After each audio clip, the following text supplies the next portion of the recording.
যুগ পাল্টাবে, প্রজন্ম পাল্টাবে, শুধু প্রতিবেশী দেশের পানির ঋণ কখনো শোধ হবে না। কখনো ত্রিপুরা থেকে, কখনো আসাম থেকে, কখনো মেঘালয় থেকে, কোনো পূর্ব সংকেত ছাড়াই পানি আসবে।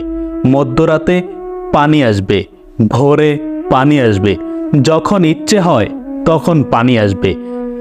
তারপর ভেসে যাবে আমাদের ফেনী, আমাদের নোয়াখালী, আমাদের সিলেট, আমাদের সুনামগঞ্জ।